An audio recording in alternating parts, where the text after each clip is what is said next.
2+4 treaty 1990 September 12 கிழக்கு மற்றும் மேற்கு ஜெர்மனியை ஒன்றிணைக்கும் ஒப்பந்தம் மாஸ்கோவில் கையெழுத்தானது. 1945 இரண்டாம் உலகப் போர் முடிந்த பிறகு ஜெர்மனி நேச நாடுகளால் ஆக்கிரமிக்கப்பட்டது.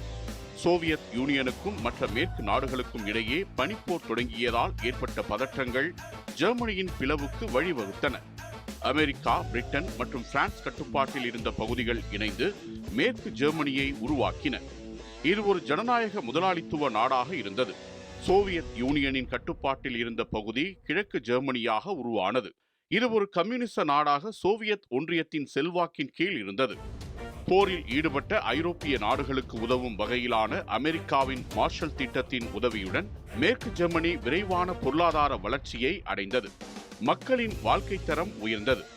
கிழக்கு ஜெர்மனி சோவியத் பாணியிலான திட்டமிட்ட பொருளாதாரத்தை கடைபிடித்தது. இது நுகர்பொருட்களின் பற்றாக்குறை, வசதிகள் குறைந்த வாழ்க்கை தரம் மற்றும் அரசியல் ஒடுக்குமுறை போன்றவற்றுக்கு வழிவகுத்தது. இதன் விளைவாக ஆயிரக்கணக்கான மக்கள் கிழக்கு ஜெர்மனியிலிருந்து மேற்கு ஜெர்மனிக்கு சென்றனர். மேற்கு ஜெர்மனிக்கு மக்கள் செல்வதை தடுக்க கிழக்கு ஜெர்மனி 1961 பெர்லின் சுவரை கட்டியது. இது ஜெர்மனியின் பிளவுக்கு ஒரு குறியீடாக மாறியது.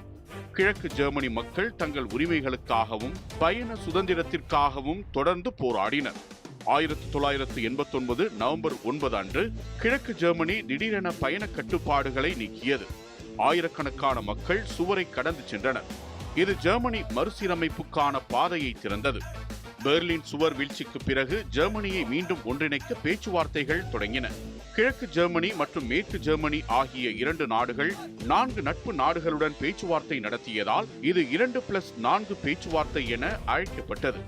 இதன் மூலம் கையெழுத்தான ஒப்பந்தமே ஜெர்மனிக்கு இரண்டாம் உலகப் போருக்கு பின்னதான இறுதி தீர்வாக அமைந்தது. இதன்படி கிழக்கு மேற்கு ஜெர்மனிகள் ஒன்றிணைந்து ஒரே சுயாட்சி நாடாக மாறுவதற்கு ஒப்புக்கொள்ளப்பட்டது. ஒன்றிணைந்த ஜெர்மனிக்கு முழு இறையாண்மை வழங்கப்பட்டது. ஜெர்மனி தனது ராணுவத்தின் அளவை குறைப்பதாக உறுதியளித்தது. புதிய ஜெர்மனி நேட்டோ கூட்டணியில் தொடர்வது ஒப்புக்கொள்ளப்பட்டது. ஆனால் முன்னாள் கிழக்கு ஜெர்மனியின் பகுதியில் நேட்டோ படைகள் நிலைநிறுத்தப்படாது என்றும் அங்கு சோவியத் படைகள் தங்கியிருக்கும் என்றும் ஒப்புக்கொள்ளப்பட்டது. போலந்துடன் உள்ள ஜெர்மனியின் எல்லை அங்கீகரிக்கப்பட்டது. இந்த ஒப்பந்தமே ஜெர்மனி அதிகாரப்பூர்வமாக மீண்டும் ஒன்றிணைக்க வழிவகுத்தது.